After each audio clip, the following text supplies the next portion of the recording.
여러분 안녕하십니까? 코로나19 확산세가 멈추질 않습니다.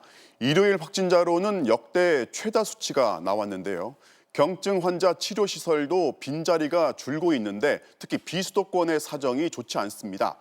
거리두기 단계도 강릉이 4단계, 제주와 경남 김해, 거제, 함안이 3단계로 이제 수도권과 비수도권 모두 엄중한 상황이고 오늘부터는 사실상 전국 어디든 저녁 6시 이후 5명 이상 모일 수 없습니다. 조희영 기자가 보도합니다. 부산 사하구의 한 고등학교. 어제 고3 학생 1명이 코로나19에 확진된 뒤 같은 반 학생 등 모두 11명이 감염됐습니다. 학생들은 모두 3학년에 소속된 학생들입니다. 감염 경로에 대해서는 조사를 진행하고 있습니다. 대전 서구의 태권도 학원에선 이틀 전 30대 관장이 첫 양성 판정을 받은 뒤 원생과 가족 등 66명이 집단 감염됐고 강원도 강릉에서 아이스하키 연습 경기를 벌인 광운대와 연세대 선수단 관련 확진자는 31명으로 늘어나는 등 전국의 학교와 학원에서 집단 감염이 이어졌습니다. 오늘 코로나19 신규 확진자는 1,252명, 월요일에 발표되는 일요일 확진자 규모로는 역대 가장 많았습니다. 특히 비수도권의 확산세가 뚜렷합니다.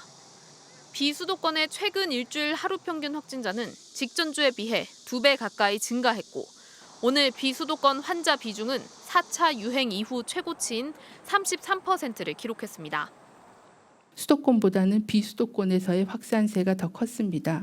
비수도권도 뚜렷한 증가세로 전환해서 4차 유행이 본격화되고 있다고 판단합니다. 비수도권 확진자가 급증하면 병상 부족 문제가 현실화할 수 있습니다. 충청권에 단 한 곳 있는 생활치료센터의 가동률은 96%로 이제 7명 더 수용할 수 있고 울산 역시 유일한 생활치료센터에 18개 병상만 남았습니다. 변이 바이러스도 빠르게 확산하며 지난 한 주 변이 검출률은 47%를 기록했고 특히 델타형 변이 감염자는 719명으로 한 달 사이 42배나 늘었습니다. 또 가족과 지인 등 확진자 접촉으로 인한 감염도 늘어 전체 감염의 절반을 차지할 정도입니다. 방역당국은 대면 접촉을 줄이지 않으면 4차 유행의 기간이 더 오래 지속될 것이라고 경고했습니다. MBC 뉴스 조희영입니다. 아프리카 해역에 파병 중인 청해부대 승조원의 전체 검사 결과가 나왔는데 301명 중 247명, 무려 82%가 감염된 겁니다. 대체 어쩌다 이렇게까지 됐는지 청해부대원들은 군 수송기를 타고 이르면 내일 밤 국내에 들어옵니다. 정동훈 기자가 보도합니다. 한국 시간으로 오늘 오후 우리 군 수송기 2대가 아프리카 현지에 도착했습니다. 청해부대원 전원을 국내로 후송하는 특수임무단 200명의 작전이 본격적으로 시작된 겁니다. 의료진 10여 명도 급파됐습니다. 관련 국가와 긴밀히 협력한 가운데 방역 조치와 함께 청해부대 34진의 신속한 복귀를 준비하고 있습니다. 현지 보건당국이 청해부대 장병 301명을 전수검사한 결과 무려 247명, 82% 이상이 확진됐습니다. 나머지 50명은 음성, 4명은 판정 불가 통보를 받았습니다. 밀폐된 함정 내 완전한 격리가 어렵고 코로나 잠복기가 최장 2주인 점을 감안하면 추가 감염도 우려됩니다. 다만 폐렴 증상으로 현지 병원에 입원한 승조원 16명 가운데 중증 환자는 없는 것으로 알려졌습니다. 승조원 전원을 태우고 잠시 전 현지 공항을 이륙한 군 수송기는 내일 밤 서울공항에 도착할 예정입니다. 환자들은 귀국 즉시 치료시설로 이송돼 전원 진단검사를 다시 받게 됩니다. 사상 초유의 국내 집단 감염을 두고 제때 백신을 맞지 못했기 때문이란 지적도 나오고 있습니다. 이에 대해 국방부 관계자는 지난 3월 질병관리청에 협의를 요청했지만 국내 백신 부족으로 파병 부대가 우선순위에서 밀린다는 의견을 받았다고 전했습니다. 국외 반출 관련해서 세부적으로 논의한 적은 없었습니다. 다만 유통에 대한 문제나 이런 부분들이 어렵다라고 판단이 돼서 백신을 공급하지 못한 걸로. 군은 파병 부대에 대한 감염병 위기 관리와 대응 지침을 재점검하겠다고 밝혔습니다. MBC 뉴스 정동훈입니다. 백신 접종 상황도 살펴보겠습니다. 오늘부터 고3 학생과 교직원들 1차 접종이 시작됐습니다. 잠시 뒤 8시부터는 53세와 54세 국민들 접종 예약도 시작하는데요. 원래 50대는 모더나를 접종할 계획이었는데 파이자도 함께 접종하기로 했습니다. 이 소식은 이덕영 기자가 보도합니다. 오늘 오전 세종시 코로나19 예방접종센터. 무더위에도 긴 줄이 이어지고 대기석엔 빈자리가 거의 없습니다. 오늘부터 고3과 고등학교 교직원 65만 명에 대한 화이자 백신 접종이 전국 290여 곳의 예방접종센터에서 시작됐습니다. 코로나에 대한 두려움이 많았는데 너무 감사하게 생각하고 이렇게 백신을 맞은 만큼 열심히 공부를 해서 수능을 잘 보고 싶습니다. 백신을 맞은 뒤 이상 반응이 나타날 경우 접종 당일을 제외하고 이틀은 학교에 결석해도 출석으로 인정됩니다. 방역당국은 매우 드물지만 심근형과 심낭형 같은 이상 반응이 생길 수 있다며 호흡곤란과 가슴 통증이 나타나는지 관찰해 줄 것을 당부했습니다. 잠시 뒤 저녁 8시부터는 53세에서 54세에 대한 백신 접종 사전 예약이 시작됩니다. 접속이 동시에 몰리는 걸 막기 위해 내일은 50세에서 52세만 예약할 수 있고 올해부터는 50세에서 54세 누구나 예약이 가능합니다. 다만 모더나와 화이자 중 어떤 백신을 맞게 될지는 개별 문자로 안내받게 됩니다. 방역당국은 당초 50대는 모더나 백신을 접종할 예정이었지만 주별 공급 일정이 변경돼 화이자 백신도 함께 접종하기로 했다고 밝혔습니다. 7월 세 번째 주에 공급하기로 한 물량이 품질 검사나 아니면 배송의 문제로 일정이 연기가 되었습니다. 7월 마지막 주로. 이에 따라 오는 26일부터 시작되는 대기업 사업장의 자체 접종도 모더나 대신 화이자 백신이 활용됩니다.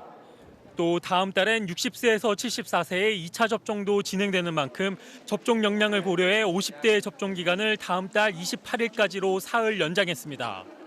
방역당국은 공급되기로 한 백신 총량엔 변동이 없다며 40대 이하 접종은 예정대로 화이자나 모더나 백신으로 할 계획이라고 강조했습니다. MBC 뉴스 이덕영입니다. MBC가 대선 예비후보 등록을 시작한 이후 처음으로 여론조사를 실시했습니다. 여야 전체 주자 중 선호도 조사에서는 이재명 경기지사가 1위였고 범진보, 범보수를 나누어서 물었을 때는 각각 이재명, 윤석열 후보가 가장 많은 지지를 받았습니다. 먼저 김정인 기자가 보도합니다. 현재 거론되는 여야 대선 주자 가운데 누가 대통령으로 가장 나은지 물었습니다. 민주당 이재명 경기지사는 27.1, 윤석열 전 검찰총장 19.7, 이낙연 전 민주당 대표 14.6%로 각각 나타났습니다.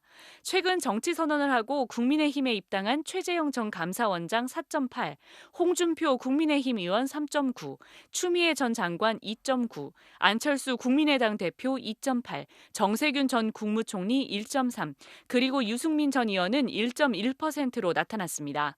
원희룡, 심상정, 하태경, 박용진, 윤희숙, 황교안, 김두관 후보는 1% 미만 선호도를 보였고 없거나 모르겠다는 응답은 18.1%였습니다. 민주당과 정의당 등 범진보 진영의 대통령 후보 적합도에선 이재명 지사 30.7, 이낙연 전 대표 19.4%를 기록했고 추미애 전 장관 4.2, 박용진 2.7, 정세균 2.3, 심상정 2.0, 그리고 김두관 0.7%였습니다. 국민의힘과 국민의당 등 범보수 진영 후보 적합도에선 윤석열 전 총장이 22.1, 국민의힘 홍준표 의원은 10.8%로 나타났습니다. 유승민 7.9, 최재형 6.2, 안철수 5.4%였고 원희룡 2.2, 하태경 2.0, 황교안 1.3, 윤희숙 1.0%였습니다. 정당 지지도는 민주당 35.8, 국민의힘 29.4%였고 정의당 4.1, 국민의당 4.1, 열린민주당은 3.9%를 기록했습니다.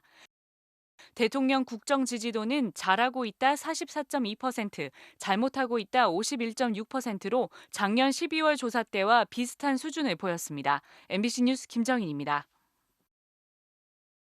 여야 후보가 1대1로 맞붙었을 경우도 물어봤습니다. 이재명 지사와 윤석열 전 총장 둘만 물었을 땐 이재명 후보가 오차 범위 밖에서 앞섰고 이낙연 전 대표와 윤 전 총장은 오차 범위 안에서 접전이었습니다. 이어서 배주환 기자입니다.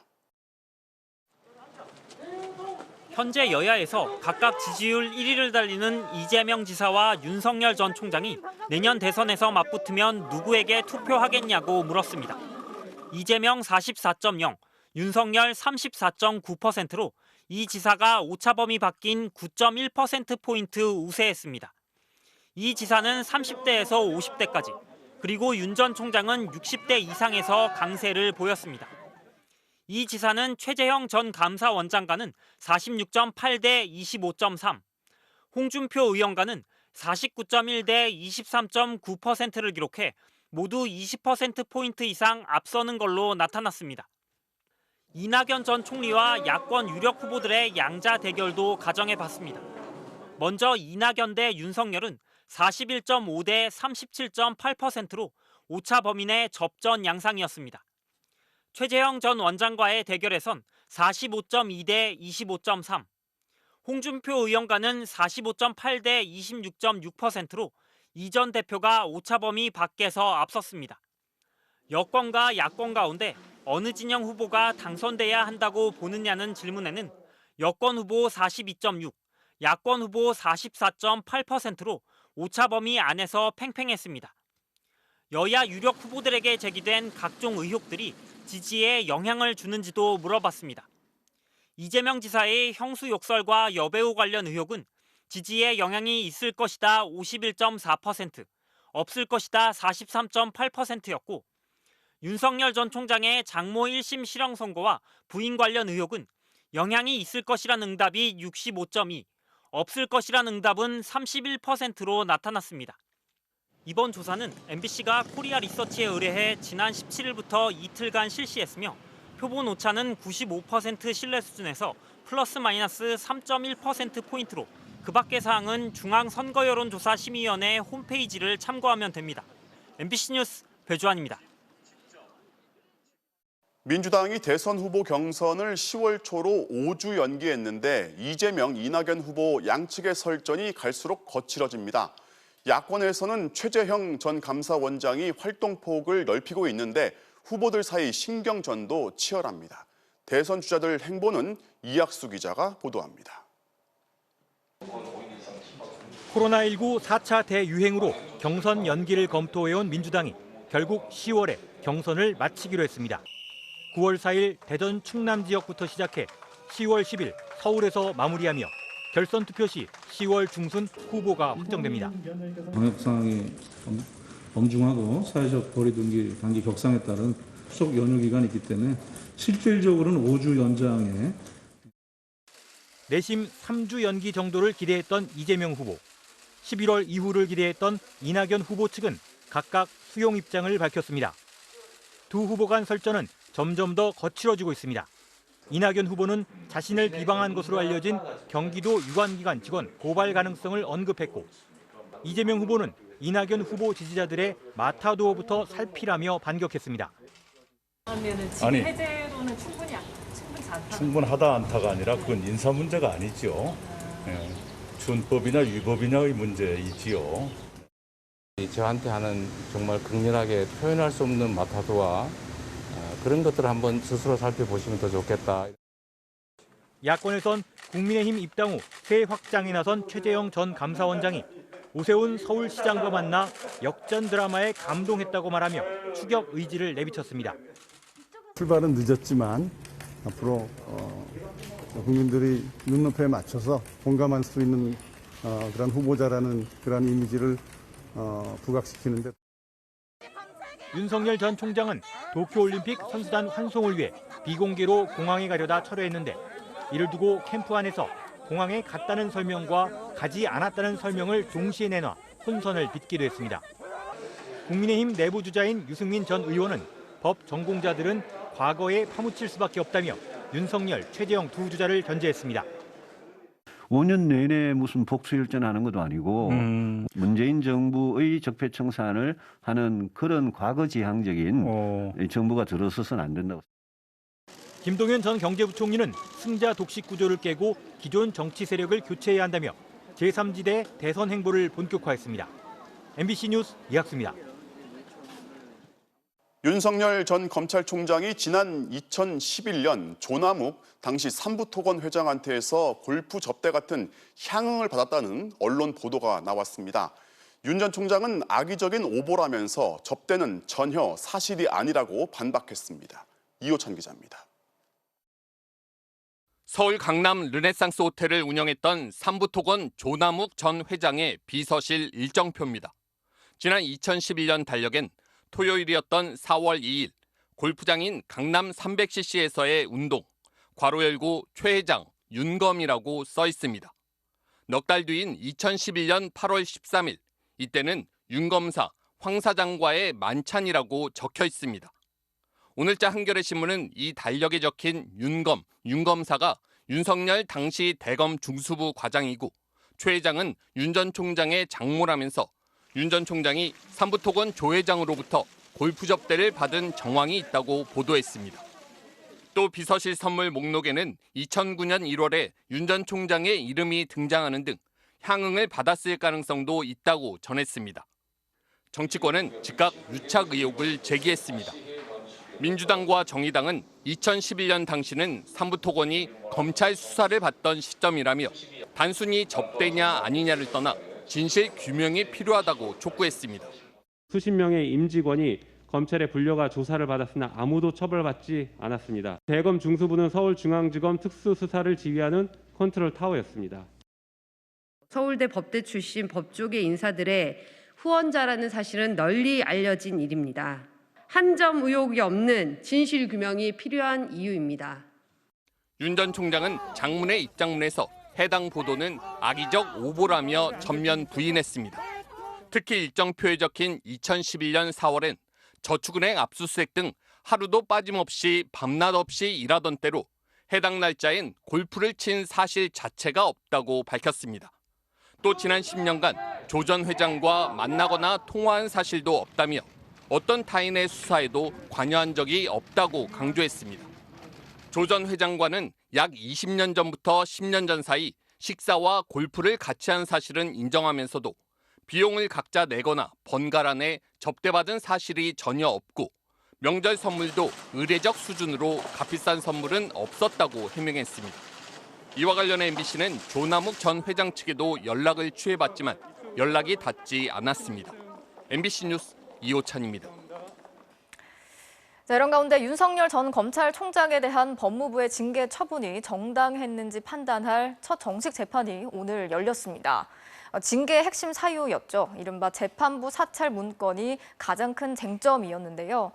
당시 법무부 검찰국장이었던 심재철 검사장은 윤 전 총장 측이 이른바 언론 플레이를 통해서 판사들을 압박할 목적으로 만든 문건이라고 비판했습니다. 보도에 윤수한 기자입니다. 정직 2개월의 징계 처분을 취소해달라며 윤석열 전 검찰총장이 법무부를 상대로 제기한 징계 취소 소송. 징계 결정 7개월 만에 열린 첫 정식 재판에서 최대 쟁점 중 하나는 징계의 핵심 사유였던 이른바 재판부 분석 문건이었습니다. 주요 사건 담당 판사들의 가족관계와 취미, 주변 평판과 정치적 성향까지 담긴 문건입니다. 윤 전 총장이 대검 간부에게 작성을 지시했던 것으로 밝혀져 판사를 사찰했다는 비판이 제기됐습니다. 징계 당시 법무부 검찰국장이었던 심재철 검사장은 법정의 증인으로 나와 윤 전 총장을 강하게 비판했습니다. 대검 반부패 부장 재직 시절 해당 문건을 보고받았다며 재판부를 협박하는 데 악용될 수 있는 심각한 내용이었다고 진술했습니다. 문건에 적힌 법관들은 박근혜 전 대통령이나 이재용 삼성전자 부회장 사건, 사법농단 사태 등 중요 재판에 맡은 판사들이었습니다. 이 사건들이 무죄가 될 경우 검찰 입장에선 치명적이기 때문에 재판부를 압박할 용도로 검찰이 위법한 개인정보들을 수집했다는 겁니다. 특히 우리법 연구회 출신 등 법관의 정치적 성향 같은 정보는 기자들에게 흘려 재판부 비난 기사를 만들기 위한 언론 플레이용으로 의심된다고 덧붙였습니다. 윤 전 총장 측은 협박용이란 건 심 검사장의 개인적인 생각일 뿐이라며 실제로 해당 문건이 법관을 회유하거나 협박하는 데 사용된 적이 없다고 주장했습니다. 반면 징계를 청구한 법무부 측은 실제 악용되지 않았더라도 작성 자체로 심각한 문제라고 반박했습니다. 고위공직자범죄수사처가 윤 전 총장의 판사 사찰 의혹에 대한 수사를 검토 중인 만큼 법원의 이번 판단이 향후 공수처 수사에도 영향을 미칠 전망입니다. MBC 뉴스 윤선입니다. 채용 비리로 수사와 재판을 받고 있는 LG전자. LG그룹의 고위 관계자들의 청탁을 받아서 명단까지 만들어서 특별 관리를 해왔던 정황이 드러났습니다. 이들의 추천으로 기준 미달의 지원자들이 최종 합격을 하기도 했는데 검찰은 관련자들을 정식 재판에 넘기지도 않았습니다. 이재욱 기자가 취재했습니다. 지난해 5월 서울 중구 LG전자 사옥. 이 회사의 채용 비리 의혹을 수사하기 위해 경찰이 대대적 압수수색에 나섰습니다. 혹시 정치권이랑 고위층과도 관련이 있습니까? LG전자는 채용 청탁자들의 명단까지 만들어 집중 관리했던 걸로 드러났습니다. 이른바 관리 대상이라는 제목인데 영문 앞글자를 딴 GD 리스트로 불렸습니다. 고위공무원, 부장판사, 국립대 교수 등의 자녀와 조카, 이들의 학력 등이 자세히 적혀 있는 걸로 알려졌습니다. 지원 자격에도 미치지 못하는 대학원 성적을 가진 지원자와 1차 면접 전형에서 105명 중 102등을 한 지원자 등 2명이 최종 합격증을 받았습니다. 이들은 LG전자 임원의 자녀, LG그룹 계열사의 CEO가 추천한 지원자였습니다. 모두 GD 리스트에 포함돼 있었습니다. 경찰은 지난해 10월 이 같은 부정 채용 과정에 관여한 혐의로 LG전자 임원 등 12명을 재판에 넘겨달라며 검찰로 보냈습니다. 그런데 검찰은 이들 중 8명에 대해서만 벌금형 등이 내려지는 약식 명령을 청구하고 4명은 불기소 처분했습니다. 검찰은 문제의 리스트를 확인했다면서도 기재된 사람 모두 부정 채용됐다고 볼 수 없어 비슷한 사건의 양형 기준을 반영해 약식 기소를 결정했다고 설명했습니다. 하지만 법원은 이 사건을 정식 재판에 넘겨 지난달 한 차례 공판기일을 연 데 이어 오는 22일 1심 선고를 앞두고 있습니다. MBC 뉴스 이재욱입니다. 우리 대표팀이 도쿄올림픽 선수촌에 이순신 장군의 명언을 인용한 현수막을 내걸자 IOC가 정치적 선전이라고 지적했고 결국 사흘 만에 철거를 했죠. 그러면서 IOC가 경기장의 우길기 반입도 금지하겠다 이렇게 약속을 했다고 했는데 일본 측이 이를 부정하면서 진실 공방이 벌어졌습니다. 오늘 이기흥 대한체육회장이 관련 내용을 IOC로부터 문서로 받았다고 반박했습니다. 도쿄에서 고현승 특파원이 전해드리겠습니다. 도쿄올림픽에 출전할 우리 대표팀 본진이 나리타 공항에 입국했습니다. 이기흥 대한체육회장은 IOC가 우길기 반입 금지를 약속한 게 맞냐는 취재진 질문에 문서를 받았다고 말했습니다. 일본도 똑같이 적용이 되는 거다. 그러한 레터를 받았습니다. 우리가 그걸 내릴 때 사전적으로 레터를 받았습니다. 레터를 받고 그리고 내렸습니다. 앞서 한국 대표팀은 선수촌에 이순신 장군의 명언을 패러디했다가 IOC가 정치적 선전이라고 지적하자 사흘 만에 철거했습니다. 대한체육회는 현수막을 내리는 대신 IOC로부터 경기장 내 우길기 반입 금지를 약속받았다고 했습니다. 하지만 일본 측은 부인했습니다. 도쿄올림픽 조직위는 우길기는 정치적 주장이 아니며 경기장 반입 금지 물품에 해당하지 않는다고 말했다고 아사히 신문이 보도했습니다.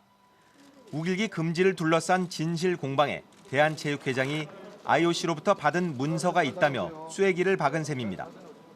한국 축구 대표팀은 오는 22일 이바라키현 가시마에서 첫 경기를 갖는데 일본 학생들의 단체 관람이 예정돼 있어 우길기 등장 가능성도 배제할 수 없습니다.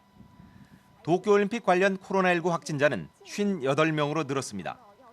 특히 일본의 남자 축구 첫 상대인 남아공 대표팀에서 선수 2명 등 3명이 확진 판정을 받고 선수단 21명이 밀접 접촉자로 격리에 들어갔습니다.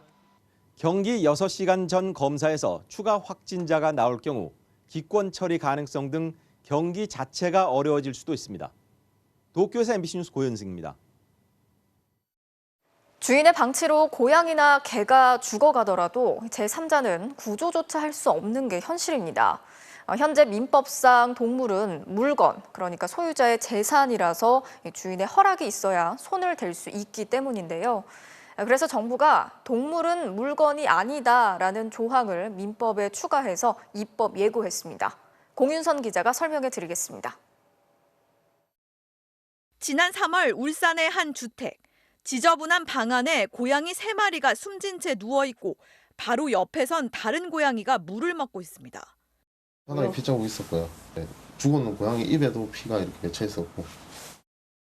고양이 7마리를 키우던 주인이 장기간 집을 비운 사이 벌어진 일입니다. 이미 한 달 전 한 이웃이 고양이들을 구해달라고 구청에 요청했지만 거절됐습니다. 민법상 동물은 물건이므로 소유주의 허락 없이 손을 댈 수 없다는 겁니다. 주인의 소유권 포기각서를 받은 뒤에서야 구청이 조치에 나섰지만 그 사이 3마리의 고양이는 세상을 떠났습니다.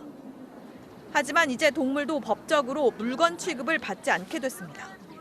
법무부는 오늘 민법 제98조 2항에 동물은 물건이 아니다라는 조항을 새로 추가해 입법 예고했습니다.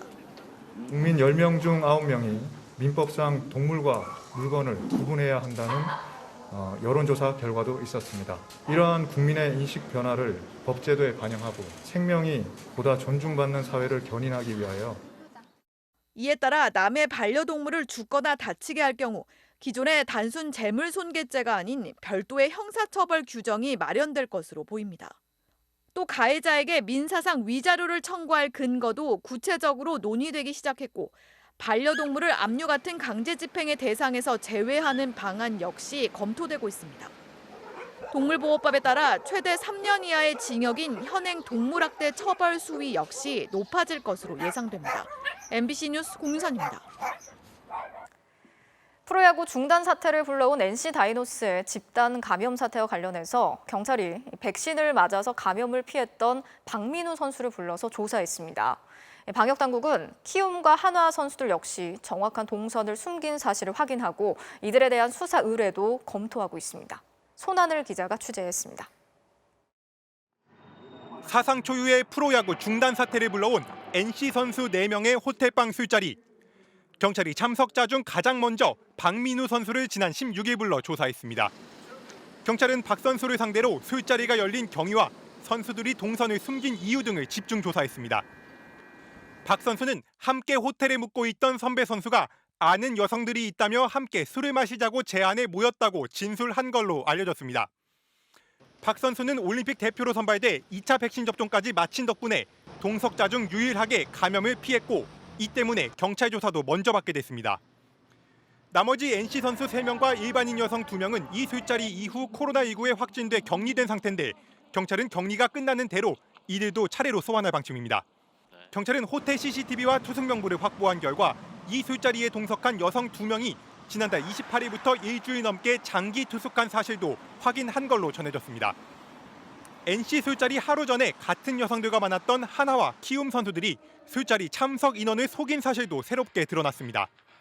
이들은 당초 여성 2명과 은퇴한 선배 선수까지 3명이 있는 방에서 한화 선수 2명이 30분간 술을 마시다 나갔고 이후 키움 선수 2명이 방에 들어갔다고 진술했습니다. 백신 접종자였던 한화와 키움 선수 1명씩을 빼면 4명씩만 모인 것처럼 말한 겁니다. 하지만 강남구청의 역학조사 결과 두 팀 선수들이 들락거린 6분 동안은 7명이 한 방에 동시에 머물렀던 사실이 확인됐습니다. 강남구는 이들에게 과태료를 부과하고 동선을 숨겨 방역을 방해한 혐의로 수사 의뢰를 할지 검토하고 있습니다. 술자리에 동석한 키움 한현희 선수는 자필 사과문을 발표했고 박민우 선수에 이어 태극마크를 반납했습니다. MBC 뉴스 손하늘입니다. 사회적 거리두기 4단계가 시행 중인 수도권에선 단속을 피해 불법 영업을 하는 술집들의 행태가 점점 더 교묘해지고 있습니다. 이번엔 모텔 한 층을 통째로 빌려서 영업을 해오던 업소들이 적발이 됐는데 예약으로만 손님을 받으면서 신원을 미리 확인하는 치밀함까지 보였습니다. 정상빈 기자가 취재했습니다. 모텔 객실 문을 열자 양복을 입은 남성들이 여성 종업원과 함께 앉아 있습니다. 방에 갖다 놓은 탁자 위엔 마시던 술과 안주가 놓여 있고 냉장고엔 소주와 맥주가 들어 있습니다. 숙장밖에 금지되는 거 아시죠? 우리 선생님들은 여기 손님으로 오실 거고 맞죠? 자, 우리 아가씨들 일로 좀 나오게. 유흥업소 운영이 금지되자 경찰이 단속하기 어려운 숙박업소 한 층을 통째로 빌려 영업하며 성매매까지 알선해온 겁니다. 객실 한 층을 개조해 유흥업소로 운영한 모텔입니다. 이곳에선 손님과 여성 종업원, 유흥업소 관계자 등 17명이 적발됐습니다. 이들은 집합금지 대상이 된 업소의 단골 손님들에게 문자 메시지를 보내거나 성매매 사이트에 광고를 올려 손님을 모았습니다. 예약을 받을 때는 철저한 신분 확인도 거쳤습니다. 손님에겐 직업을 물어본 뒤 명함이나 직장에서 일하는 사진을 찍어 보내도록 했습니다. 성매매 사이트라든지 홍보를 낸 거를 보고 일반인들이 전화하면 요즘은 그 인증 절차라는 걸 걸칩니다. 경기도 수원의 한 유흥가에서 실시된 지난 주말 한 차례 단속에서만 이처럼 모텔을 개조한 유흥지점이 2곳 적발됐습니다. 분명히 아가씨가 내려왔는데 사람들 경찰이 중타하더라고요. 경찰은 모텔을 개조한 불법 유흥지점들이 더 있을 것으로 보고 수사를 확대하는 한편 모텔 업주들이 성매매를 알고도 장소를 제공했는지도 확인할 예정입니다. MBC 뉴스 정상빈입니다.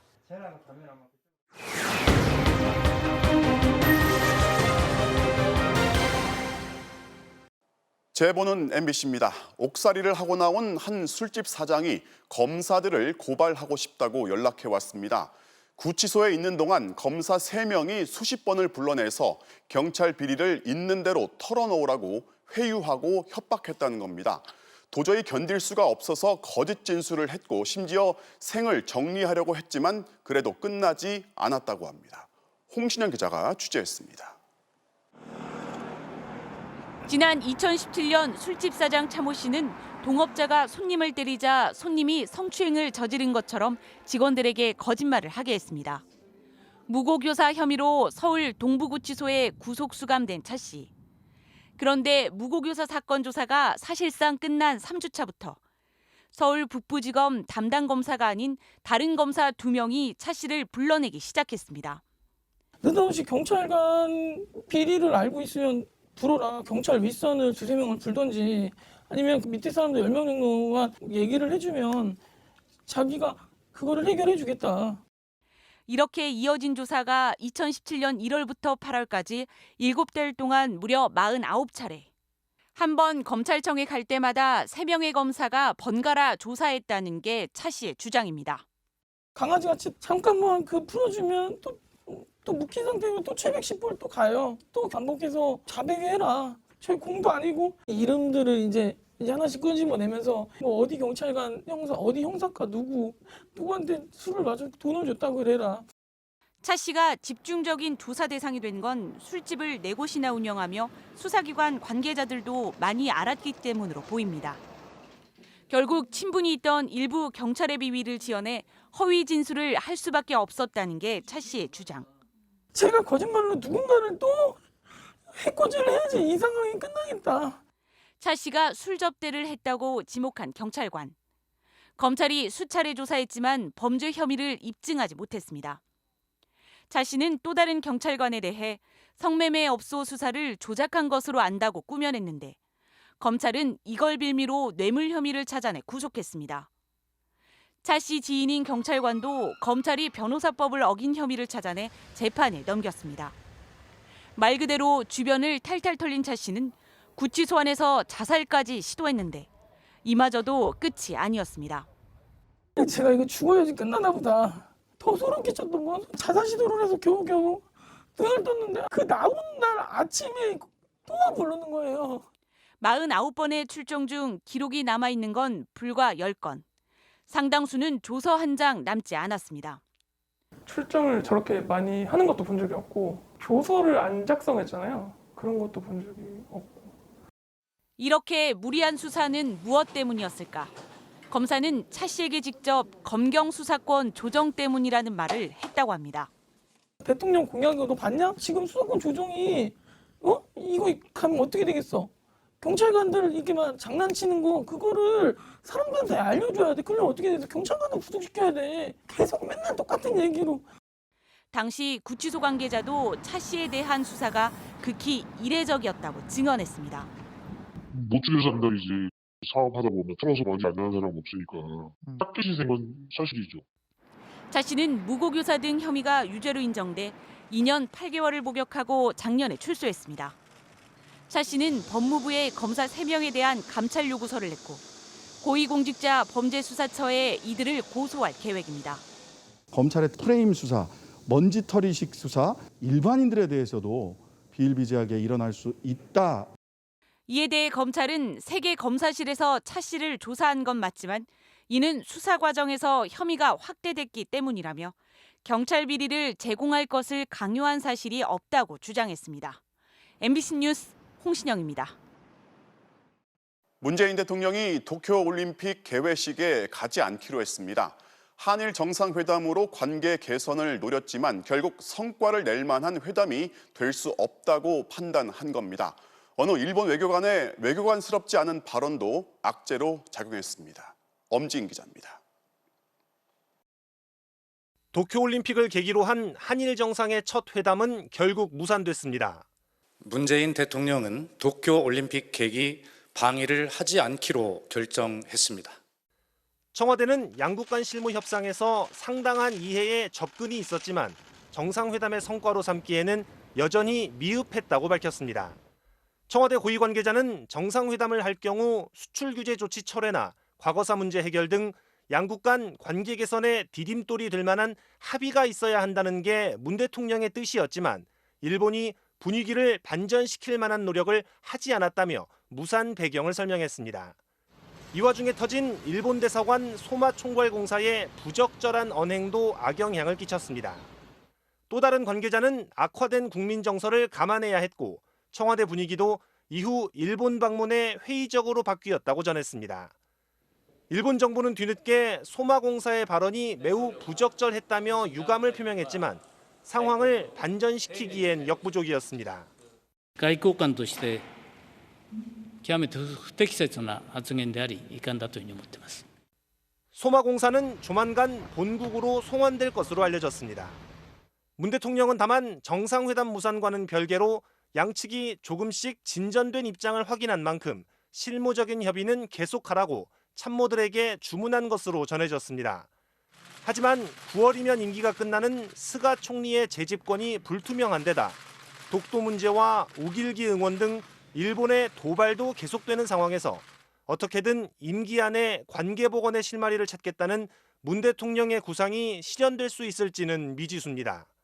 MBC 뉴스 엄지인입니다.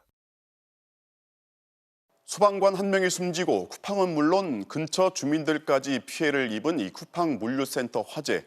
경찰이 조사해 보니 건물 관리업체 직원들이 화재 경보기를 6번이나 끄는 바람에 스프링클러가 곧바로 작동하지 않은 것으로 드러났습니다.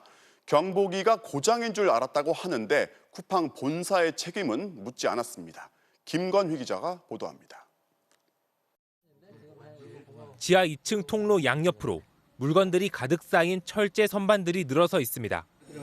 한 선반 부근에서 한동안 연기가 피어오르더니 갑자기 불꽃이 튀어오릅니다. 전도에서 연기가 나더니 불이 붙었네요. 이후 순식간에 선반 전체로 불길이 번집니다. 당시 쿠팡 이천 물류센터 방제실에는 화재 경보가 정상적으로 울렸지만 직원들이 꺼버린 것으로 확인됐습니다. 경찰 조사 결과 방제실 직원들이 첫 화재 감지 이후 무려 6차례나 방제 시스템을 초기화, 즉 껐다 켰습니다. 평소 오작동이 종종 있었기 때문에 이날도 6번이나 울린 화재 경보가 그저 오작동이라고 생각했다는 겁니다. 화재 경보가 울려 방제 시스템이 정상 작동하면 스프링클러가 연기와 열을 감지해 물을 뿜어냅니다. 하지만 방제 시스템을 6번이나 끄면서 스프링클러 작동이 10분 넘게 늦어졌습니다. 그 사이 불길이 걷잡을 수 없이 번져 진압의 골든타임을 놓친 겁니다. 경찰은 쿠팡 물류센터 내 전기 소방시설을 맡은 하청업체 법인과 방제팀장 등 직원 3명을 소방시설법 위반 혐의로 입건했습니다. 화재 발생 불과 넉 달 전 소방점검에서 277건의 위반 사항이 무더기로 적발됐던 쿠팡 본사는 결국 아무런 처벌을 받지 않게 됐습니다. 경찰은 쿠팡 본사가 하청업체에 화재 경보를 끄라고 지시한 정황을 확인할 수 없었고 노동자 인명 피해도 나지 않아 업무상 과실 혐의도 적용할 수 없다고 설명했습니다. MBC 뉴스 김건희입니다. 제주의 한 주택에서 10대 중학생이 숨진 채 발견됐습니다. 숨진 학생의 어머니는 최근 동거남의 폭행 등으로 경찰에 신변 보호를 요청한 상태였습니다. 경찰은 이 동거남이 집안에 침입한 정황을 포착하고 행방을 쫓고 있습니다. 박혜진 기자가 취재했습니다. 제주시 조천읍의 한 주택. 곳곳에 통제선이 설치됐고 경찰이 출입을 제한하고 있습니다. 어젯밤 10시 50분쯤 이 집에 살던 16살 김모 군이 숨진 채 발견됐습니다. 일을 마치고 돌아온 김 군의 어머니가 의식이 없는 아들을 발견해 경찰에 신고한 겁니다. 경찰은 오늘 새벽 0시 40분쯤 제주 시내에서 46살 김모 씨를 살인 혐의로 긴급 체포했습니다. 신고 접수 8시간 전 김 씨 등 2명이 집으로 들어가는 장면이 CCTV에 찍혀 있었기 때문입니다. 그런데 또 다른 용의자 한 명은 숨진 김군 어머니의 동거남이었던 48살 백모 씨였습니다. 한 놈은 검거했는데 또 한 놈을 또 잡아봐야 또 알 거니까. 경찰은 이들이 옆집 담벼락에 올라가 김군의 집 다락방 창문으로 침입해 범행을 저지른 것으로 보고 있습니다. 그런데 숨진 김군의 어머니는 이달 초 경찰에 신변 보호를 요청했던 것으로 확인됐습니다. 그 학생이랑 새아빠랑 많이 다퉈가지고 친구네 집에서 자고 그랬어요. 말이 안 통했나 봐요, 말이. 동거남이었던 백 씨로부터 폭행을 당하는 등 위협을 받았다는 게 주민들의 증언입니다. 두 번째 남편 자꾸 싸워하는 거 봐. 학교 갈 때 여기 있어 보고 인사 잘하고 순해요. 백 씨 등이 침입하는 영상이 찍힌 CCTV도 김군 어머니의 요청에 의해 경찰이 설치한 것이었습니다. 하지만 김군이 숨진 채 발견되면서 경찰의 신변 보호 조치가 적절했는지 논란이 일 것으로 보이는 가운데 경찰은 달아난 백 씨의 행방을 쫓고 있습니다. MBC 뉴스 박혜진입니다. 경남 사천의 한 제조업체에서 하청업체 소속 50대 노동자가 500kg에 달하는 지지대에 깔려 숨지는 사고가 발생했습니다. 고용노동부 조사 결과 이번에도 안전조치를 제대로 취하지 않아서 발생한 인재였는데 억울한 죽음이 발생하고 나서야 업체는 뒤늦게 수습에 나섰습니다. 서창우 기자가 취재했습니다. 구급대원이 한 여성에게 쉴 새 없이 심폐소생술을 실시합니다. 7분이 흘렀지만 상황이 나아지지 않자 자동 심폐소생장치까지 동원합니다. 하지만 병원으로 옮겨진 56살 이모 씨는 결국 숨졌습니다. 경남 사천의 한 선박부품 제조업체. 지난 17일 오전 하청업체 소속 이 씨는 비스듬히 생긴 지지대를 도장하는 작업을 하고 있었습니다. 그런데 무게 495kg이나 되는 지지대가 갑자기 쓰러지면서 이 씨를 덮쳤습니다.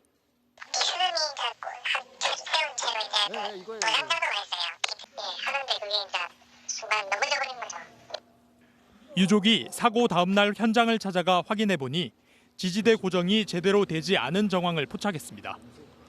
지지대가 위태롭게 걸쳐 있었기 때문에 쓰러질 수밖에 없었다는 것이 유족의 주장입니다.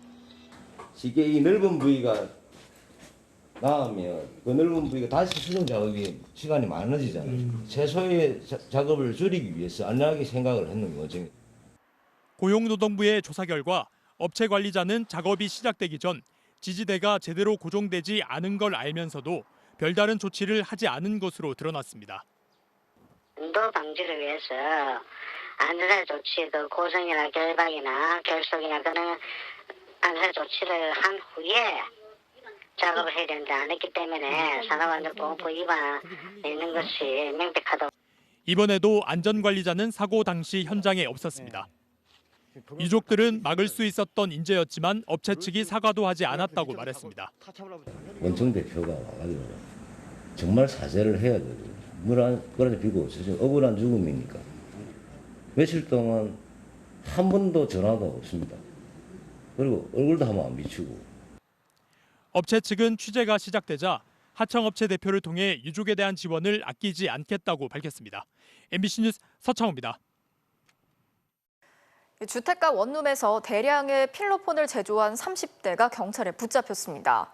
처방전 없이 누구나 살 수 있는 일반 의약품에서 성분을 추출해서 필로폰을 만들었는데요. 경찰이 적발한 것만 33억 원어치에 달했습니다. 김윤아 기자가 취재했습니다. 경북 구미시 주택가에 있는 한 원룸. 과학실험실에서 볼 법한 계량컵과 증류장치, 원료 분리기와 건조기 등이 어지럽게 널려 있습니다. 경찰에 적발된 30살 남성 A씨가 차려놓은 마약 제조 공장입니다. 현장에서 적발된 것만 필로폰 1kg, 3만 3천 명이 동시 투약할 수 있는 양으로 시가 33억 원 상당에 이릅니다. 재료는 처방전 없이 누구나 약국에서 쉽게 구할 수 있는 일반 의약품이었습니다. 알약에서 소량의 마약 물질을 추출하는 방식으로 필로폰을 만든 건데 1만 정이 넘는 알약으로 필로폰 1kg을 만든 것으로 경찰은 보고 있습니다.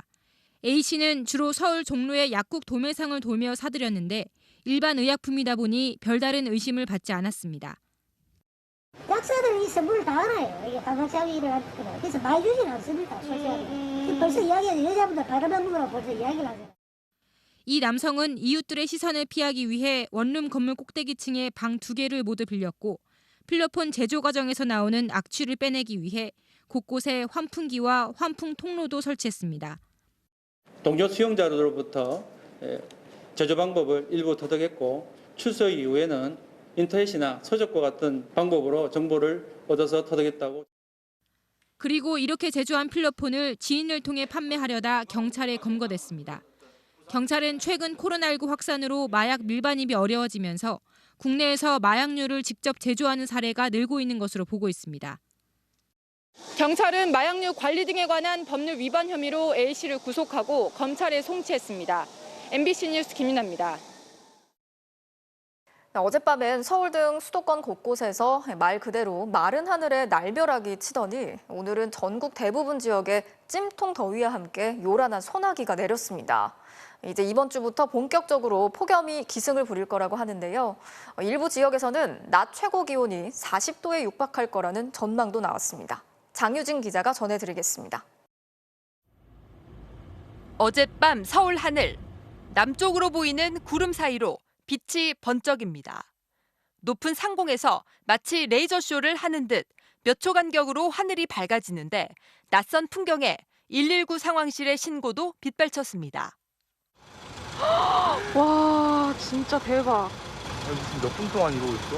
뭐지? 무섭다. 이게 계속 몇 초 간격으로 계속 그래, 똑같이.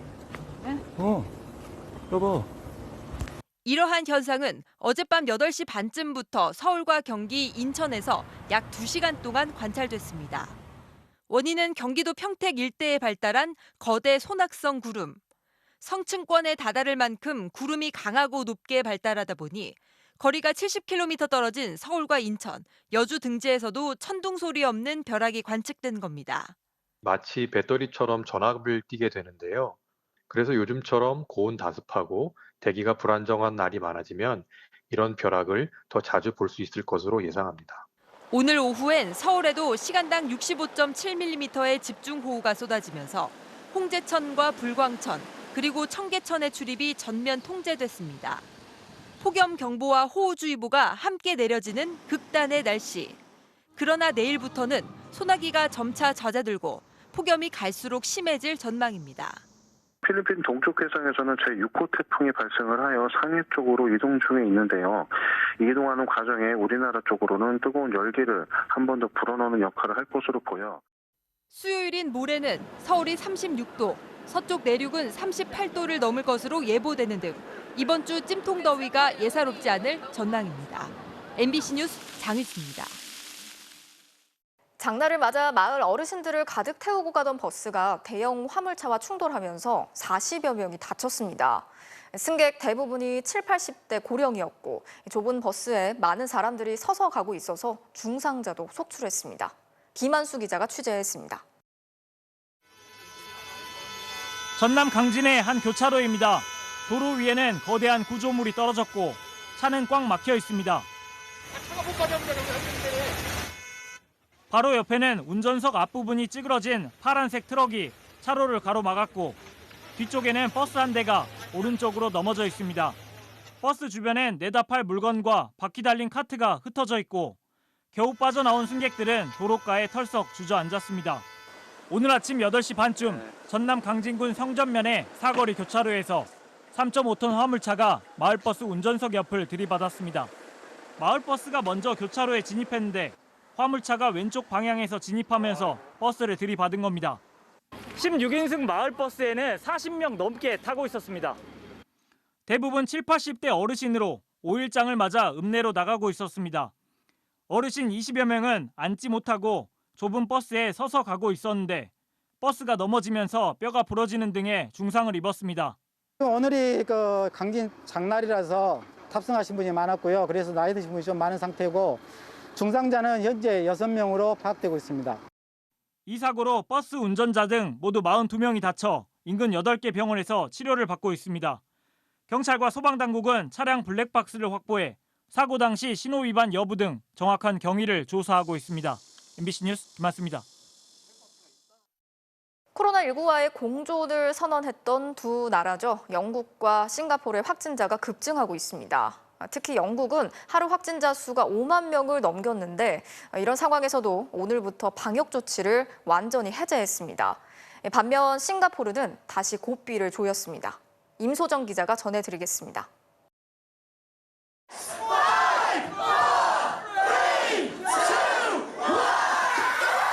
술잔을 든 사람들이 환호하며 무대로 뛰어듭니다. 서로 부둥켜 안고 떼창을 하는 사람들. 거의 모두가 마스크를 벗었습니다. 현지 시간 19일 0시, 영국은 자유의 날을 맞았습니다. 정상 영업이 가능해진 클럽마다 늘어선 줄이 끝도 없습니다. They probably stay and dance and maybe regret tomorrow when they get an infection. 실내 마스크 착용 의무와 재택근무, 모임 인원 제한 모두 없어졌습니다. 영국은 지난 3월부터 단계적으로 봉쇄를 완화해 왔는데 확진자가 급증하면서 최근 5만 명을 넘어섰습니다. 자유의 날을 하루 앞두고 보건장관 확진에 총리까지 격리에 들어갔지만 그래도 밀어붙였습니다. 백신 접종 이후 사망자가 올해 초 1000명대에서 최근 두 자릿수로 줄었기 때문입니다. If we don't do it now, we've got to ask ourselves, when will we ever do it? So this is the right moment, but we've got to do it cautiously. 지역 감염 0명을 자랑하던 싱가포르도 11개월 만에 가장 많은 88명을 기록했습니다. 유흥업소와 수산시장 등에서 집단 감염이 발생한 겁니다. 코로나와의 공존을 선언하고 방역을 완화한 지 불과 일주일 만입니다. 싱가포르의 선택은 영국과 달랐습니다. 즉각 식사 가능 인원을 5명에서 2명으로 다시 줄이고 유흥업소 400곳을 2주간 폐쇄했습니다. Continue to monitor your health and minimize interactions with your loved ones and with other people. Yeah. 영국과 싱가포르의 백신 2차 접종 완료율은 각각 68%와 38%가량. 높은 백신 접종률을 바탕으로 한 방역 완화가 섣부른 시도라는 비판과 우려가 잇따르고 있습니다. MBC 뉴스 임소정입니다.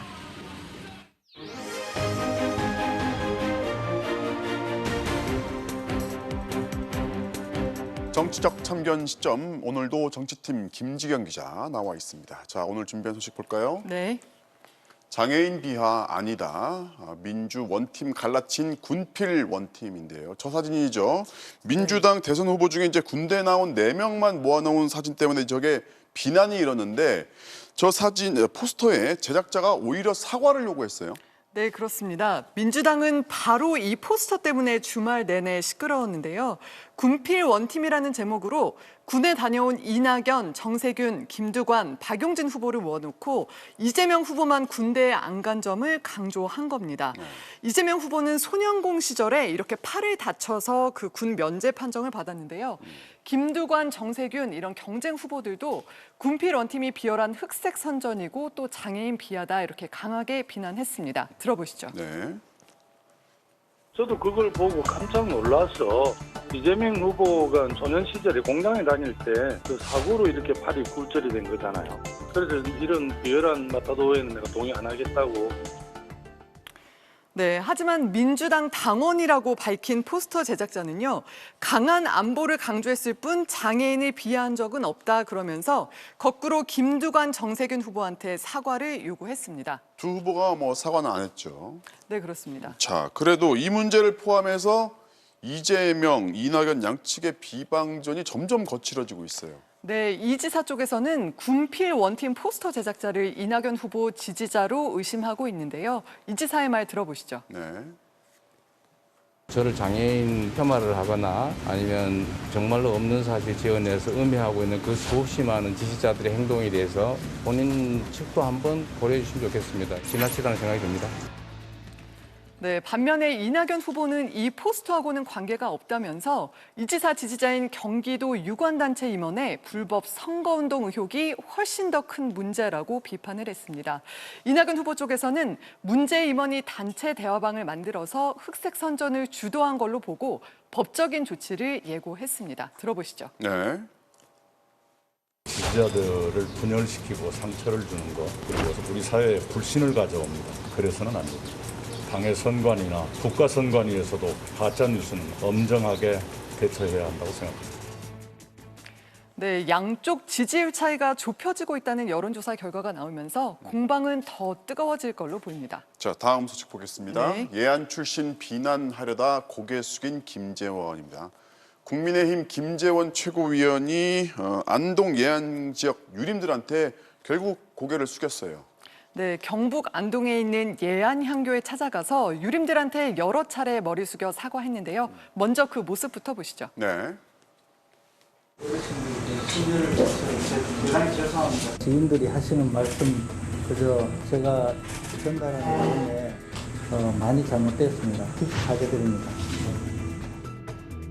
제가 또 도움이 되는 일이라면 뭐든지 약간씩 열심히 하겠습니다. 고맙습니다. 자, 이게 예안 지역 비하하는 발언을 했다가 이렇게 된 거잖아요. 네, 그렇습니다. 이달 초에 국민의힘 회의에서 예안 지역을 노골적으로 비하한 발언이 문제가 됐는데요. 예안 유림들 반발까지 이어서 보시죠. 네. 그 과거에 안동군과 예안군이 합쳤다고 합니다. 그래서 이재명 후보는 안동이 아니고 예안 출신이라서 그렇게 구분이 안 돼 있다 그런 이야기를 하시더라고요. 김재원 최고위원은 발언을 취소하고 공개 사과하라. 유명하신 세계 선생이 태어나신 곳이기도 하고 그런데 어떻게 감히 국회의원이 그런 망발을 하는지 도저히 이해가 안 가고 공개 사과해야 된다고 저는 강조합니다. 네, 이렇게 반발이 커지니까 김 최고위원이 직접 예안향교를 찾아가서 고개를 숙인 겁니다. 네, 이재명 지사 쪽에서는 망국적 지역 폄훼 발언을 했다면서 김 최고위원은 국민께 사과하고 또 최고위원도 사퇴하라고 촉구했습니다. 자, 오늘은 여기까지 듣겠습니다. 지금까지 정치팀의 김지경 기자였습니다. 본사 탐사기획 스트레이트의 이동경 기자가 한국방송기자클럽이 주는 BJC 2분기 보도상 기획보도 부문을 수상했습니다. 이동경 기자는 쿠팡 최저가의 비밀 편에서 쿠팡이 불공정한 판매 제도를 통해서 물품 판매자들에게 최저가 출혈 경쟁을 강요하고 있는 실태를 고발했습니다. 도쿄올림픽에 출전하는 우리 선수단 본진이 오늘 장도에 올랐습니다.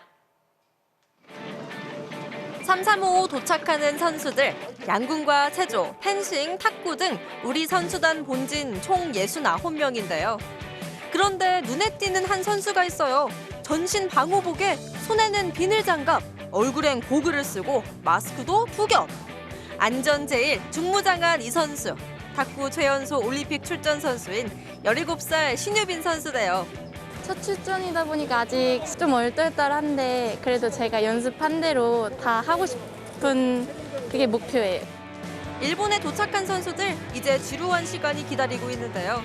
행성 확인서, 올림픽 아이디, 등에서 받으신 건강카드, 오차 애플리케이션 준비해 주시기 바랍니다.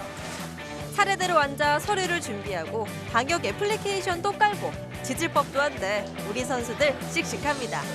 좀 일 처리가 좀 늦어져서 좀 그랬는데 뭐 딱 힘들거나 그러지 않았습니다. 오늘 하루는 포기하고 온다고 마음을 좀 하는 게 그게 좀 더 편하게 하는 것 같아요. 내일 다시 끌어올린다라는 마인드. 네. 금메달 7개 이상 10위 이내를 목표로 내건 태극전사들. 무엇보다 건강하게 선전을 기원합니다. 이번 도쿄올림픽에서 사격의 진종호 선수는 우리 선수 역대 최다 메달에 도전하는데요. 땀이 줄줄 흐르는 실내 사격장 무더위를 극복하는 게 변수로 떠올랐습니다. 도쿄에서 손장훈 기자입니다. 벌써 5번째 올림픽에 출전하는 진종호. 첫 현지 훈련인데도 여유가 넘칩니다. 얘는 손맛다는 거 어디 간 거야? 이런 진종호도 여기 와서 처음 겪는 게 있습니다. 이곳은 경기가 열릴 아사카 사격장입니다. 임시로 지어진 건물의 온실 효과 때문에 실내가 예상보다 더워 현지 적응의 변수가 될 전망입니다. 간이 냉방기의 약한 바람으론 실내 열기를 지키기엔 역부족. 총을 쏠 때를 빼곤 쉴 새 없이 부채를 붙였고 다른 선수들도 땀을 닦기 바빴습니다. 런던 때랑 비슷하게 이제 임시적으로 만들어진 것 같은데 덥기는 매우 더운데 여름이니까 더운 건 당연하겠죠. 그래도 혹시 모를 변수를 예상해 국내에서 에어컨을 끈 채 훈련하고 시끄러운 노래가 나오는 실전 상황까지 꼼꼼하게 대비했습니다. 음악 알아서 틀긴 하겠지만 낯익은 노래가 아니길 바랍니다. 왜? 리듬을 탈까 봐.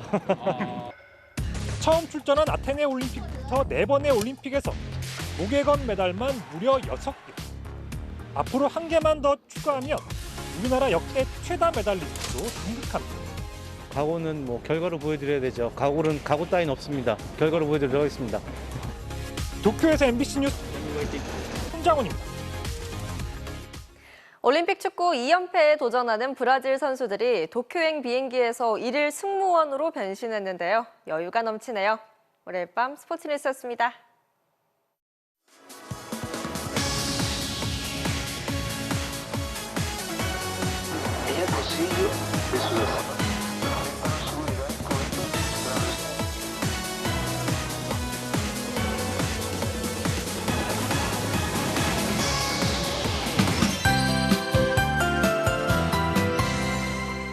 폭염과 소나기에 지친 마음을 위로하듯 퇴근길 무렵 서울에는 대형 무지개가 떠올랐습니다. 하나도 아닌 2개의 무지개가 큰 원을 그리고 있는데요. 이 쌍무지개는 물방울 속에서 2번 반사된 빛이 꺾여 나오면서 나타나는 겁니다. 서울에 강한 비를 뿌렸던 소나기 구름은 많이 약화된 상태입니다. 지금은 주로 강원 북부 내륙과 충남 내륙을 중심으로 매우 국지적으로 소나기 구름이 발달해 있는데요. 내일까지 서울을 비롯한 중부 내륙을 중심으로는 갑자기 소나기가 내릴 수 있겠습니다. 그래도 강도는 오늘만큼 강하지는 않을 전망입니다. 한편 올여름 장맛비도 사실상 막바지에 이르렀는데요. 앞으로는 폭염이 한층 더 강해지겠습니다. 북태평양 고기압이 본격적으로 힘을 쓰고 있기 때문인데요. 여기에 중국으로 향하는 태풍 인파가 몰고 온 뜨거운 수증기까지 가세를 하면서 기온을 큰 폭으로 끌어올리겠습니다. 내일 전국의 하늘 흐리다가 낮부터 점차 맑아지겠습니다. 아침 최저 기온은 서울 25도 등으로 대도시와 해안가에서는 열대야가 나타나겠고요. 낮 최고 기온은 서울과 대구 34도까지 오르겠습니다. 이번 주 내내 낮 기온이 35도 이상 오르는 극심한 폭염이 기승을 부리겠습니다. 건강관리 잘해주시기 바랍니다. 날씨였습니다. 네, 오늘 뉴스 마치겠습니다. 시청해주신 여러분 고맙습니다.